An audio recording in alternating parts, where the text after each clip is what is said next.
Mesmo que você nunca tenha andado de skate, com certeza você já ouviu falar de Nyjah Huston, uma das maiores lendas do skate moderno.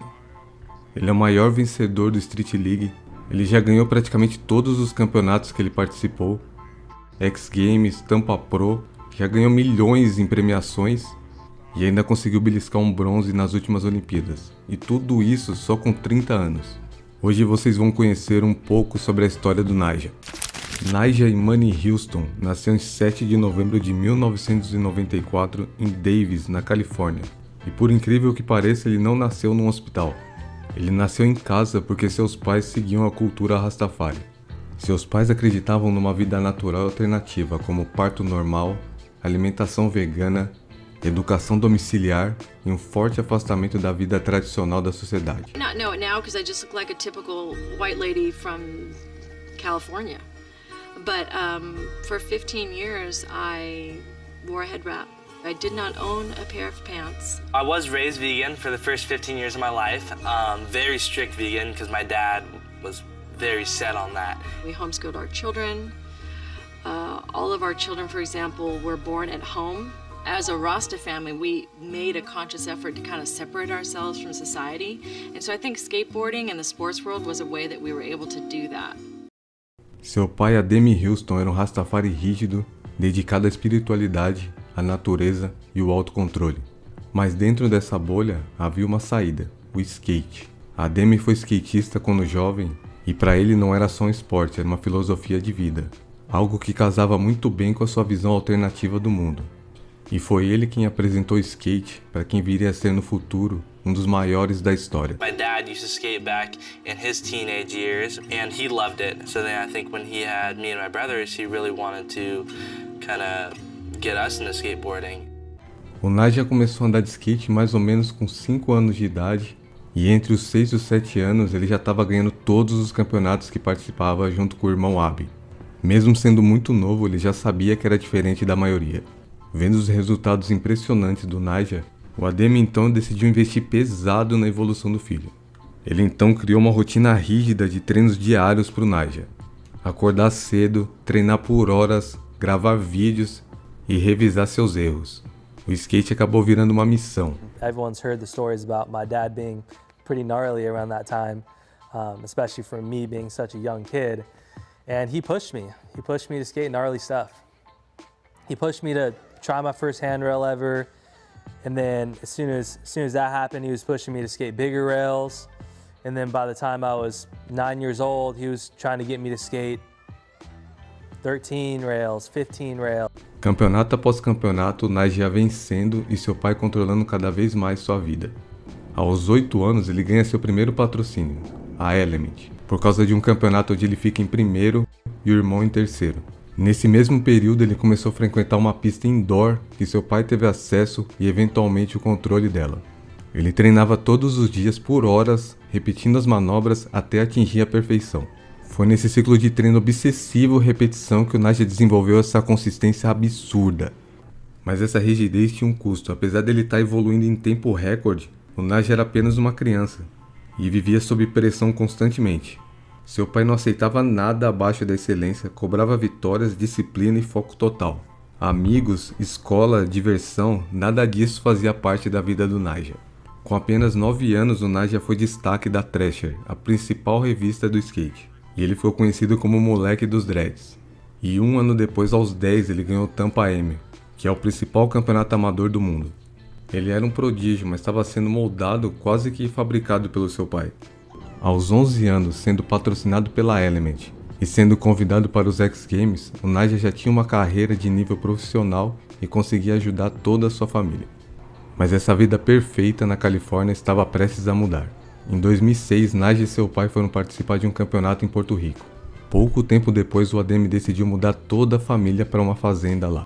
A suspeita é que ele queria plantar maconha ao ar livre, isolado, como parte da sua filosofia de vida. So that was always my dream, to just live in the Southern California area. And then my dad was like, "Oh, we're gonna move to Puerto Rico." And I mean, I didn't have much say, you know. Yeah. It was my dad's decision. At that time, he was just growing weed, and I'm pretty sure he wanted to go out there and grow some outdoor and stuff. Okay. I don't really know still like what his thought process was on that. I never really got to talk to him about it fully. Okay. All I can really think it had to do with was kind of keeping, as a lot of people know, my dad grew up, or like raised us in that super like kind of secluded like Rastafarian lifestyle where he didn't want me to cut my hair, no alcohol, didn't want me and my friends to have friends with bad influences, didn't want us to go to normal schools, didn't want us to get involved with girls at a young age. O problema é que essa ideia tirou o Nyjah da cena do skate. Em Porto Rico, sem eventos, sem campeonatos, sem contato com os patrocinadores e um controle cada vez mais rígido do pai, o Nyjah começou a desaparecer da cena do skate. Sua mãe e seus irmãos, cansados da situação, voltaram para a Califórnia. Nyjah was scheduled to go to Barcelona, and of course Ademi was going to go with him. I said, you know, Ademi, we need a break from this place. While you and Nyjah go to Barcelona, I said, I'm going to take the other children over to California for a month. And he didn't like that idea. Their dad was so angry with me, and he refused to take me to the airport. So I had 4 children with me, and I had to hire a van. And Nyjah came out to the van. And I'm gonna break down when I talk about this, but that was the worst, because the way he looked at me and the way I looked at him, we both knew, like, this is it. Mom's leaving, but Mom has to leave. And that was really the very saddest moment of my entire life. Ele ainda era menor de idade e o pai era seu técnico empresário, então a decisão não era dele. I was kind of the one sibling that didn't have like a choice because my dad was my manager, so he felt like he had complete responsibility of me. That kind of sucked, you know, all my brothers moving back to California where I wanted to move back to also, and now I'm just stuck in Puerto Rico, like, oh. Isolado em Porto Rico, Nyjah vivia numa rotina sufocante, com treinos forçados e poucas conexões humanas. Seu pai não deixava que ele cortasse os dreadlocks, saísse com os amigos ou sequer tivesse uma adolescência comum. A vida era skate e obediência, só que isso não ia durar para sempre. Foi nesse período que o Ademi criou a marca A&I, e mesmo o Nyjah ainda querendo andar pela Element, ele aceitou a ideia, porém a marca durou pouco mais de 1 ano. E foi por causa do péssimo gerenciamento do pai que a relação entre o Nyjah e a Element desmoronou. Por 2 anos o Nyjah raramente via sua mãe, e vendo que o pai controlava todos os seus passos e insistia em continuar morando em Porto Rico, ela decide pedir o divórcio e a guarda dos filhos em 2009. Assim os juízes iriam decidir quem cuidaria da carreira do Nyjah. Após meses intensos, a justiça decide que o Nyjah poderia voltar a morar na Califórnia com a mãe e ela comandaria sua carreira. Foi o ponto de virada. A relação dele com o pai nunca mais seria a mesma. E de acordo com o próprio Nyjah, esse período longe do pai foram os melhores anos da vida dele. Throughout these years when I was like 15 to like the rest of my teenage years, when I was finally able to, you know, be my own person, have fun, have friends, and still have so much love for skateboarding, like these were actually the best years of my life. De volta à Califórnia e longe do controle do seu pai, ele retoma o contato com a Element e assim que essa relação se estabiliza, ele sabia muito bem o que tinha que fazer. I think once that relationship started coming back together, it was obvious what we needed to do. And that was film a fucking banger video part. And that's what we did, Rise and Shine.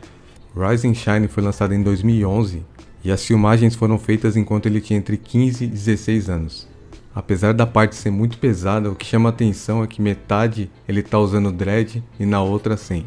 E o talento e consistência do Nyjah é tão absurdo que nesse mesmo ano ele ganhou um ouro no X Games e ganhou a primeira edição do Street League, faturando $150 mil, o que na época mudaria sua vida. E não foi só isso, ele ganhou as 3 primeiras edições do Street League. Foi a partir daí que o Nyjah virou uma máquina de ganhar campeonato, começou a ganhar muita mídia, muitos patrocínios e começou a ter uma vida muito diferente da que tinha com o pai em Porto Rico. Mas o que mudou mesmo foi quando ele assinou com a Nike. Em 2018 ele lançou a parte pela Nike SB chamada Till Death, que hoje é considerada uma das partes mais pesadas da história, pois ele anda em corrimãos absurdos e a parte tem vários tombos, e um deles ele bate forte a cabeça no chão, recebe pontos e volta para mandar um switch feeble de front perfeito. Após sua saída da Element e mesmo recebendo propostas de várias marcas grandes de shape, o Nyjah decide lançar sua própria marca, a Disorder. E os primeiros shapes esgotaram em minutos. De acordo com o próprio Nyjah, o nome da marca vem da natural rebeldia do skate e a individualidade. E o logo representa um caos. Ele também disse que sempre quis ter uma marca e essa hora finalmente chegou. Em 2022 ele lança a segunda parte pela Nike SB, a Needed, que é tão pesada quanto a primeira, e o que chama a atenção é a versão extra que mostra ele tentando as manobras e tomando vários tombos. É absurda a resiliência dele, mesmo tomando vários capotes, o Nyjah nunca desiste. Mesmo tomando vários capotes, é bem difícil ver o Nyjah lesionado, mas ainda em 2022 ele sofreu a maior lesão da sua carreira. Ele rompeu o ligamento cruzado do joelho, tentando uma manobra que para o nível dele é algo muito básico. O Nyjah fez cirurgia e ficou 4 meses parado. Como é uma lesão bem séria, muitos tinham dúvidas se ele conseguiria voltar em alto nível. Mas pouco tempo depois ele conseguiu ganhar a seletiva das Olimpíadas lá na Itália, provando que ele é um skatista muito acima da média. Por causa dessa carreira tão vitoriosa, hoje o Nyjah vale mais de 10 milhões de dólares. Muito disso vem de patrocinadores e premiações. E hoje ele consegue viver uma vida totalmente fora da realidade da maioria dos skatistas. Mansão de milhões em Laguna Beach, carros de luxo na garagem como o R8 e Aventador, e ele também possui uma pista de skate privada. E por causa desse estilo luxuoso totalmente fora da bolha do skate, várias festas com modelos e rolês com celebridades, é que ele atraiu o hate. Muitos odeiam o Nyjah pelo estilo de vida, alguns pela dominância que ele teve nos campeonatos, e outros dizem que ele não tem estilo e é muito robótico. A real é que quando a pessoa chega no topo é normal ter hate e sofrer inveja. E muitos desses haters com certeza não sabem a origem do Nyjah. Cada um tem seu estilo e mesmo que o Nyjah pareça ser um pouco robótico e repetitivo por mandar a mesma manobra várias vezes até a perfeição, mesmo sendo hater, você tem que admitir que o Nyjah é um dos maiores atletas da história. E ele só tem 30 anos, a história do Nyjah ainda não acabou.